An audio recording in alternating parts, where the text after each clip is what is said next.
Inilah rute perjalanan hidup manusia sebagai bahan untuk bermuhasabah, mengevaluasi diri kita.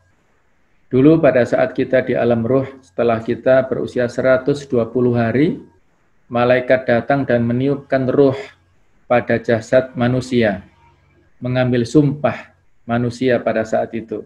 Di surat Al-A'raf 172, wa id akhadha rabbuka min bani adama min dhuhurihim dzurriyyatahum wa ashhadahum ala anfusihim alastu bi rabbikum qalu bala syahidna an taqulu yaumal qiyamati inna kunna an hadza ghafilin. Ingatlah ketika Allah mengambil perjanjian kepada manusia di alam ruh dulu. Semua kita ditanya, alastu bi rabbikum, bukankah aku ini Rabb kalian, pencipta kalian, pemberi rizki kepada kalian, yang menghidupkan kalian. Maka semuanya kita saat itu bersaksi, berjanji di hadapan Allah Ta'ala, bala syahidna, betul ya Allah, kami bersaksi engkau adalah Rabb kami. Tetapi antakulu yaumil qiyamati inna kunna an hadza ghafilin, kita mengatakan pada hari kiamat lupa terhadap perjanjian itu. Kalau dirinya seorang itu muslim, dilahirkan dalam keluarga yang islami, maka dia pertahankan fitrahnya. Setelah dia lahir selalu dalam keadaan Islam sampai remaja, sampai dewasa dan meninggal dalam keadaan muslim. Tapi kalau dia seorang bayi yang dilahirkan di keluarga non-muslim, aslinya dia fitrah, tapi dia berubah menjadi agama yang lainnya. Kullu mauludin yuladu alal fitrah, setiap bayi yang lahir dalam keadaan suci, bersih, dalam keadaan Islam, maka kedua orang tuanya lafa abawahu yuhawidanihi, merubah kondisinya dari Islam menjadi Yahudi, ayumajisanihi, atau menjadi Majusi, atau Yunasironi menjadi Nasrani. Itu karena lingkungan. Nah, setelah di alam ruh ini kita berada di alam rahim, di dalam perut ibu kita masing-masing, kemudian kita lahir ke dunia dalam keadaan yang lemah. Allahul ladzi khalaqakum min dha'f, Allah yang telah menciptakan kalian dari kelemahan. Tsumma ja'ala min ba'di dha'fin quwwah, kemudian dialah yang menjadikan dari sesudah kelemahan menjadi kekuatan. Tsumma ja'ala min ba'di quwwatin dha'fa, kemudian Allah yang menjadikan sesudah kekuatan menjadi dhaif, menjadi lemah, wa syaibah, menjadi menua. Yakhluqu ma yasha, Allah menciptakan segala yang Dia kehendaki. Wa huwal alimul qadir, dan Allah Maha mengetahui lagi Maha kuasa. Kita dulu lahir tidak membawa apapun di dunia, apapun profesi dan juga status orang tua kita itu sama semuanya. Bayi yang lahir adalah dalam keadaan lemah, tidak berdaya, dan nanti pun pada saat kita dibangkitkan Allah itu juga mirip seperti pada saat kita lahir, tidak memakai baju, tidak memakai sandal, dan belum dikhitan. Itu nanti di yaumul mahsyar. Maka tidak ada satupun yang bisa kita banggakan dalam kehidupan ini. Ini adalah fase, ada yang usia 10 meninggal dunia, ada yang 20 usia remaja meninggal, usia 30. Misalnya kalau kita sekarang usia 35, sementara kita tidak tahu ajal kita nanti habisnya usia 40, berarti hanya 5 tahun lagi tersisa umur kita. Kita tidak bisa menjamin sampai kapan kita ada di dunia ini. Tapi yang jelas ini adalah usia yang sangat pendek. Wa yauman 'indahu ka'alfi sanatin mimma ta'udun, dan satu hari di sisi Allah itu sama dengan 1000 tahun di dunia. Jadi kalau kita misalnya usianya diberikan Allah 60 tahun di dunia, maka seolah-olah kita hanya hidup sebentar saja, kurang lebih 1,5 jam saja dalam kehidupan akhirat itu. Maka sangat rugi kalau kita korbankan kehidupan abadi di akhirat nanti dengan kehidupan yang sementara, yang saat-saat yang sebentar saja di dunia ini. Ketika seorang finish meninggal dunia, maka dia hidup di alam barzakh. Apakah mendapatkan alam barzakh ini dalam bentuk kenikmatan, nikmat kubur? Alhamdulillah, bertahun-tahun lamanya kita nanti sampai menunggu hari kiamat. Mudah-mudahan dalam keadaan yang bahagia, nikmat kuburnya dia dapatkan. Ataukah kebalikannya, ada siksa kubur di sini, berhari-hari, waktu demi waktu, tidak berhenti-berhenti sampai kiamat. Na'udzubillah min dzalik, ya. Inilah alam barzakh yang luar biasa. Dinamakan barzakh itu pemisah. Walaupun dia di balik tanah, seolah-olah di bumi kita ini, tapi ada barzakh, ada pemisah. Tidak bisa kita jangkau kehidupan di alam barzakh ini. Maka harus kita imani, sebagaimana yang telah diajarkan dalam Islam, masuk dalam rukun iman. Yang kelima, iman kepada alam atau hari akhir adalah mengimani adanya alam barzakh.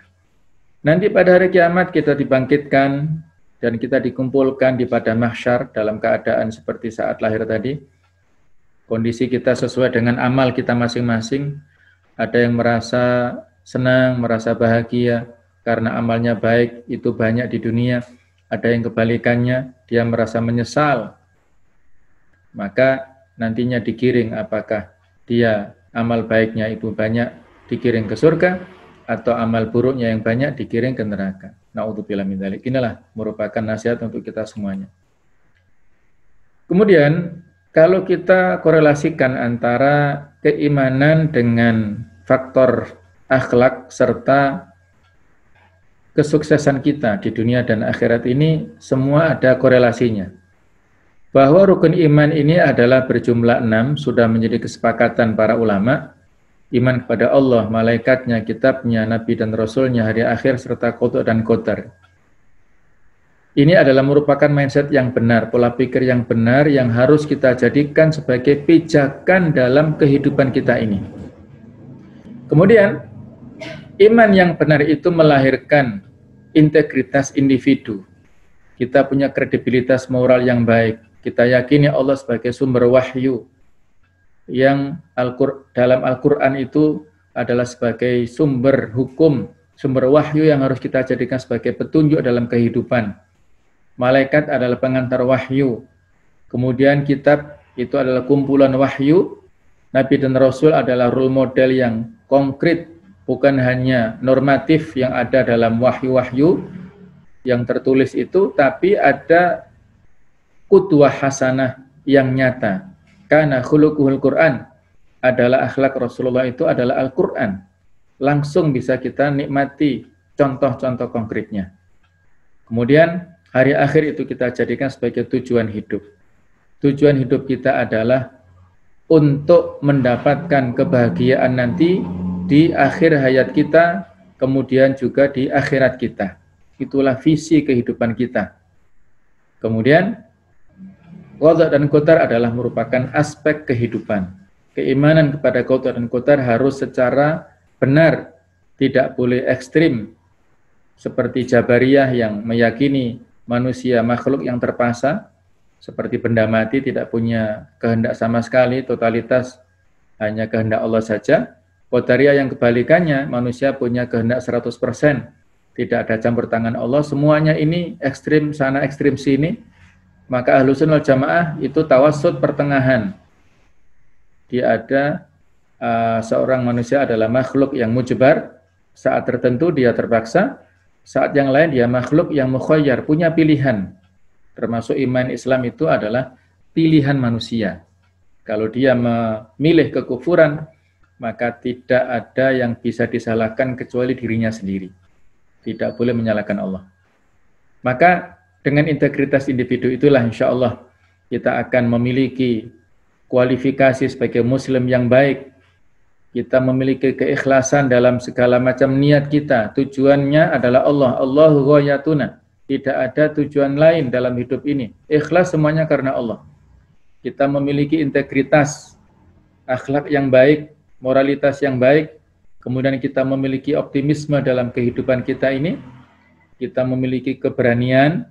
Kita juga memiliki visi yang jelas, visioner. Kemudian kita berhusnudzon terhadap segala yang ditakdirkan Allah kepada kita. Sabar dan syukur. Ajaban li amril mu'min, inna amrahu kullahu lahu khair. Sangat mentakjubkan urusan orang mukmin itu, karena urusannya semuanya itu kebaikan. In asobatu sarra'u syakara fakana khairan lahu. Kalau dia ditimpa kebaikan, kesenangan, lulus, kuliah, mendapatkan pekerjaan, bisa menikah, bisa mendapatkan rizki yang baik, keluarga yang baik, itu hal-hal yang menyenangkan, wajib disyukuri. Wa in asobatu dharra'u sabara fakana khairan lahu. Kalau dia ditimpa kemelaratan, tidak sesuai ekspektasinya, tidak sesuai dengan keinginannya, maka dia bersabar.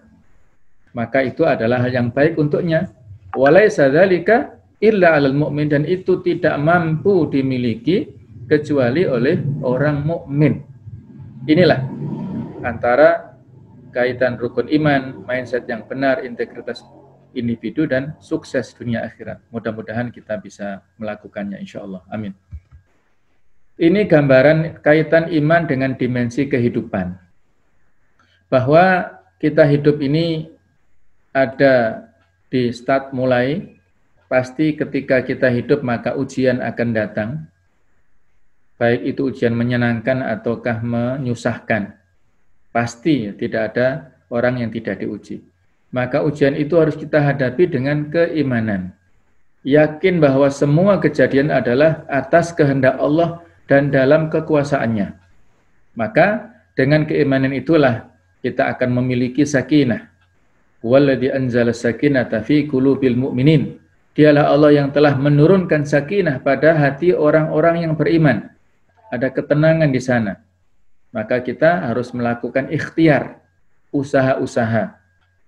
Dan mungkin hasilnya itu sesuai dengan harapan, kita akhirnya bersyukur dan ridho, atau mungkin kebalikannya yang harus kita sabar. Bisa kita usaha lagi, kita mulai dari ikhtiar lagi, dan seterusnya sampai kalaupun tidak sesuai dengan yang kita inginkan, maka sabar, isbiru, wasabiru, warabitu. Tapi ada juga kasus lainnya, orang yang beriman ini, imannya mungkin dalam keadaan turun, ya, dia tidak bisa mendapatkan ketenangan, akhirnya dia panik dalam menghadapi masalah kehidupan, salah bertindak, kemudian dia waktu pun berlalu, akhirnya dia mendapatkan hidayah, bertaubat, kembali lagi ke titik nol, menuju kepada keimanan yang awal ini. Alhamdulillah dia bisa tenang, dan seterusnya. Kalau ini, dia tidak bertaubat, maka dia akan mendapatkan celaka. Dan dia berakhir dalam keadaan yang su'ul khotimah.